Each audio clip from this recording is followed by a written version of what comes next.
Counting కు మరో వారం రోజుల సమయం మాత్రమే ఉంది. దీంతో ఓట్ల లెక్కింపు కోసం ఏర్పాట్లు చురుగ్గా సాగుతున్నాయి. ఏపీలో స్ట్రాంగ్ రూమ్లు భద్రతా వలయంలోకి వెళ్లాయి. మరో వారం రోజుల్లో ఫలితాలు వెలువడనున్నాయి. దీంతో పార్టీల్లో అభ్యర్థుల్లో క్షణక్షణం ఉత్కంఠ పెరుగుతోంది. ఈవీఎంల్లో జనం తీర్పు ఎలా ఉందో అని తెలియక తికమక పడుతున్నారు. పార్టీలు అభ్యర్థుల్లోనే కాదు, ఇటు జనంలోనూ ఫలితాలపై అంతే ఆసక్తి రేపుతోంది. జూన్ 4 కోసం తెలుగు రాష్ట్రాలతో పాటు యావత్ దేశం ఎదురు చూస్తోంది. జిల్లాల్లో కౌంటింగ్కు యుద్ధ ప్రాతిపదికన ఏర్పాట్లు చేస్తున్నారు ఎన్నికల అధికారులు. ఏపీలో పోలింగ్ రోజు, ఆ తర్వాత రోజు చెలరేగిన హింసతో అప్రమత్తమైన ఏపీ పోలీసులు కౌంటింగ్ సమయంలో మరోసారి అలాంటి హింసాత్మక ఘటనలు జరగకుండా పకడ్బందీ చర్యలు తీసుకుంటున్నారు. గతంలో ఎన్నడూ లేని విధంగా కౌంటింగ్ కోసం భద్రతా బలగాలను మోహరిస్తున్నారు. స్ట్రాంగ్ రూమ్ల దగ్గర 3 అంచెల భద్రతను ఏర్పాటు చేస్తున్నారు. ముఖ్యంగా ఈవీఎంలను భద్రపరిచే ప్రాంతాల్లోకి ఎవరినీ అనుమతించడం లేదు పోలీసులు. ఎన్నికల నిబంధనల మేరకు అభ్యర్థులు, అధికారులు మాత్రమే వచ్చి పరిశీలించి వెడుతున్నారు.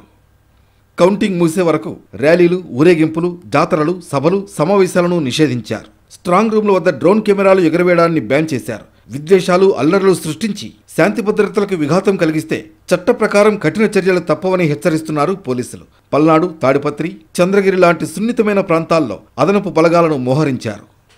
మరోవైపు ఏపీ వ్యాప్తంగా కార్డన్ సెర్చ్ ఆపరేషన్ కొనసాగుతోంది. పలు ప్రాంతాల్లో తనిఖీలు ముమ్మరం చేశారు. అనుమానితులను ఎక్కడికక్కడ అదుపులోకి తీసుకుంటూ సరైన పత్రాలు లేని వాహనాలను సీజ్ చేస్తున్నారు.